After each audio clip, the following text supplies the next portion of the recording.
secara kasat mata. Bisa kok kita melihat kira-kira siapa yang akan dipilih oleh Anies Baswedan. Karena tidak banyak tokoh yang berani tampil di muka publik bersama Anies Baswedan. Nggak banyak. Sebut aja nama-nama lain itu. Kita tanya lagi, ini orang pernah bareng Mas Anies apa enggak ya? Pernah muncul bareng sama Mas Anies enggak ya? Karena mereka takut-takut aja. Disebut, tapi nggak berani tampil bareng. Yang berani tampil bareng yang paling sering, AHY. Mas Anies naik haji, diantar, pulang dijemput. Gitu ya. Beberapa kali terlihat bersama. Yang paling baru, diskusi. Sebelumnya apalagi? Pak Gatot misalnya. Tapi yang lain-lain kan belum pernah terlihat bareng.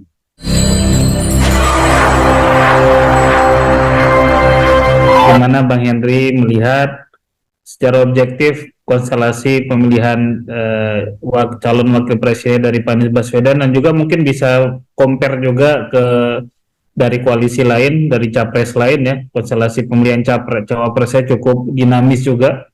Bahkan kemarin di koran Rakyat Merdeka itu salah satu headline-nya itu bahwa diarahkan opini bahwa cawapresnya Ganjar ini harus pilihannya Pak Jokowi gitu. Seakan-akan figur cawapresnya sangat penting gitu ya, dan begitu juga di koalisi Anies. Nah, bagaimana Bang Henry lihat konstelasi terkait dengan cawapres ini? Terima kasih Bang Aldi. Jadi memang yang ditunggu-tunggu oleh rakyat kan pasangan capres dan cawapres. Kalau dari awal diumumkan banyak untungnya buat rakyat ya. Kita bisa cek rekam jejak, visi misi dan lain-lain. Dan yang terpenting justru buat capres-cawapres nih, kalau diumumkan di awal itu mungkin akan lebih punya waktu mengcover Indonesia dalam rangka kampanye gitu. Karena kalau resminya kan, ya resminya kan cuma 75 hari itu. Ya Ustaz ya. Jadi nggak kejar kalau menurut saya. Nah, terkait dengan konstelasi pemilihan cawapres itu kan Mas Anies sebetulnya diberikan keleluasaan oleh para anggota koalisi partai politik ya, partai politik anggota koalisi untuk menentukan sendiri cawapresnya. Nah ini sebetulnya menarik karena yang lain nggak begitu. Pak Ganjar misalnya, dia sangat mungkin itu tinggal disodorkan saja tuh. Jadi mungkin dia nggak bisa milih tuh. Apalagi Ibu Mega, ya kalau sejarahnya nih, nggak pernah memilihkan calon wakil presiden buat petugas partainya itu sosok atau tokoh yang bisa melawan petugas partainya di periode kedua gitu. Jadi kita ambil contoh Yusuf Kala atau Kiai Ma'ruf gitu misalnya, itu dua-duanya Bu Mega penilaian utamanya itu tidak berpotensi melawan calonnya, melawan petugas partainya. Jadi kalau sekarang berseliweran yang akan menjadi wakil presiden Mas Ganjar ya, misalnya Pak Andika atau Mas Sandi, itu pelaahan pertamanya itu pasti itu tuh. Ini nanti di periode kedua bakal ngelawan petugas partai saya atau tidak. Jadi Mas Sandi itu kalau mau jadi wapresnya Ganjar tuh harus memastikan dulu ke Ibu Mega dia nggak akan maju tuh. Pak Andika gitu ya, Pak Erik gitu. Sebut aja tuh nama-nama yang memang beredar sebagai calon wakil presiden, termasuk Mas AHY ya, Bang Herzaki. Nah itu penilaian awalnya begitu. Nah kemudian kenapa nampaknya PDI Perjuangan juga nyaman terhadap Kiai Ma'ruf? Karena memang Kiai Ma'ruf ini kan mungkin kita penilaiannya, wah Kiai Ma'ruf ini kerjanya santai nih. Padahal nggak santai, dia itu menjalankan undang-undang. Secara undang-undang dia benar tuh.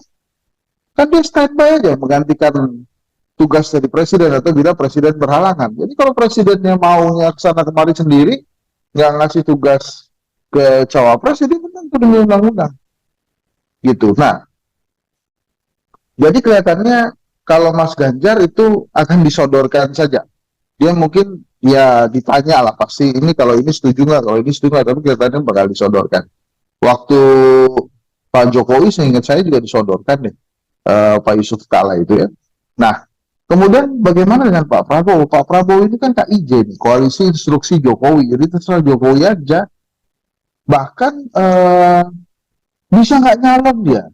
Jadi Bang Ali gini, kan kita lihat ya, manuver Pak Jokowi 2 minggu belakangan ini adalah, ini kalau di dalam disertasi saya disebutnya creating momentum.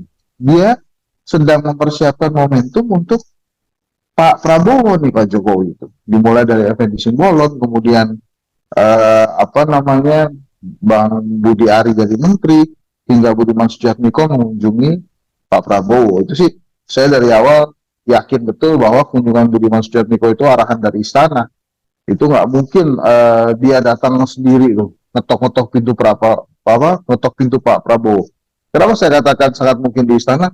Itu yang menyambut satu partai itu, seorang Budiman Sujatmiko datang berkunjung ke rumah Prabowo Subianto, yang menyambut itu pengurus partai Gerindra lengkap, ketua dan sekjen. Jadi sangat nggak mungkin kalau nggak ada arah.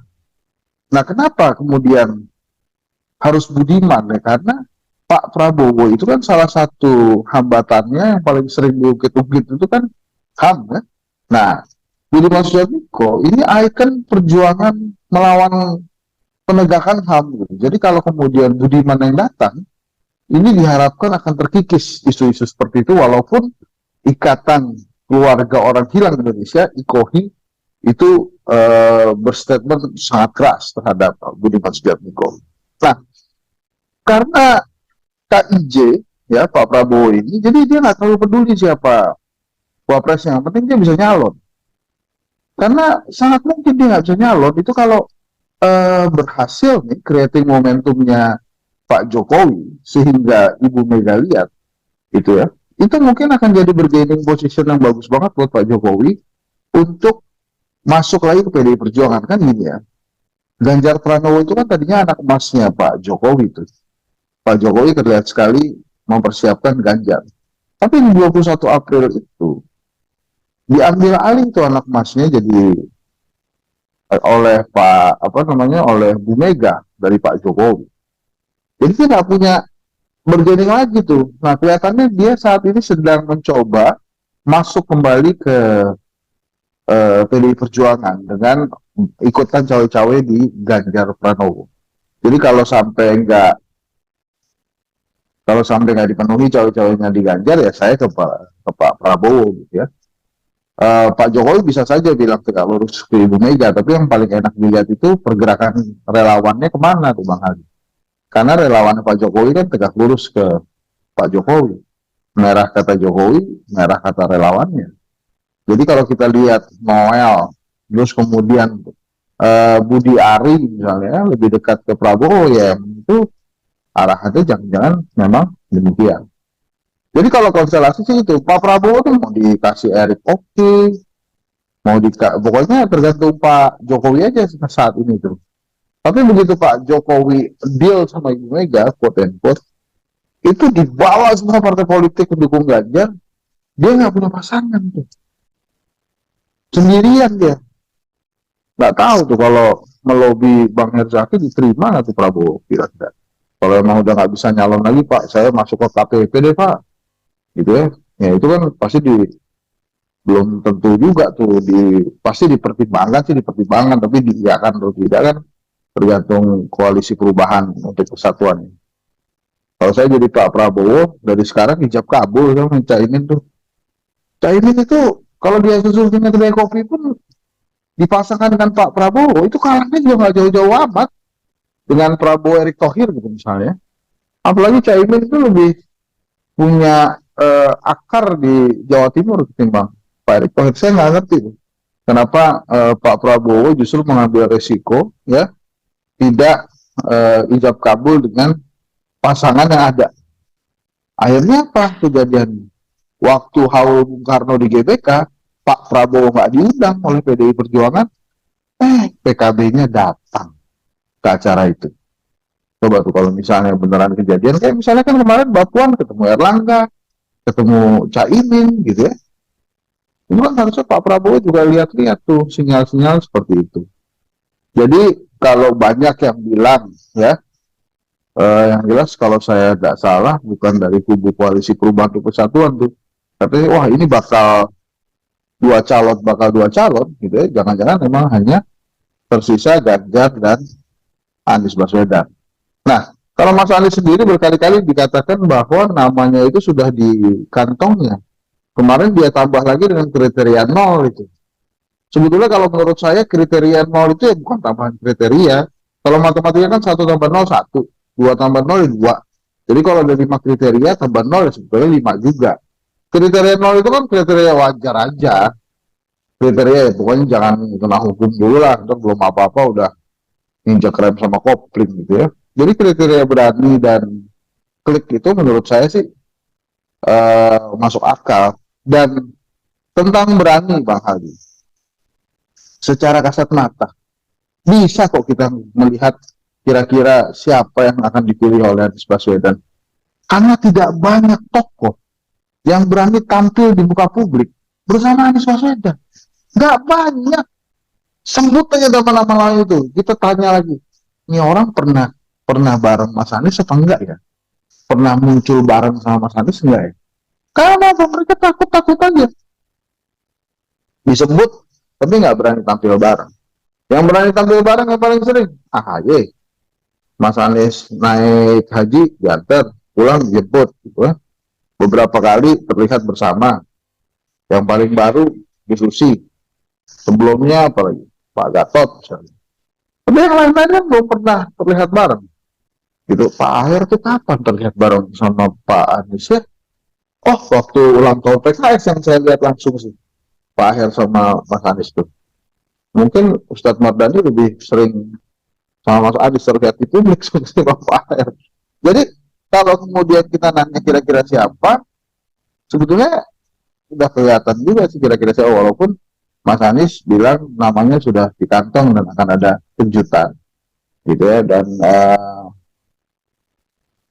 saya juga yakin sekali partainya Bang Herzaki itu tiba-tiba hari ini, bukan hari ini ya, mulai 2 minggu yang lalu kalau saya tidak salah tuh, di mana-mana foto Mas Anies dengan ketumnya itu kan itu ada wangsit mungkin ya, nanti itu perlu ditanyakan juga ke Bang Herzaki. Walaupun saya melihat ada beberapa baliho keren juga sih, ada Mas Anies, di belakangnya ada Ustadz Saihu, ada Pak Surya Paloh, dan Mas Ahaye, jadi bersama-sama. Itu keren juga, mudah-mudahan nanti akan ada apel siaga 3 partai politik sekaligus, apel siaga perubahan untuk persatuan. Jadi ada 3 partai sekaligus. Kan sekarang Demokrat bikin sendiri itu kan, Mas Ahaye menggebu-gebu, menggelora pidatonya. Kemudian PKS waktu itu ada Milad sendiri juga kemarin, Nasdem bikin sendiri. Itu kalau bikin rame-rame, wah seru tuh. Gitu kira-kira Bang Haldi.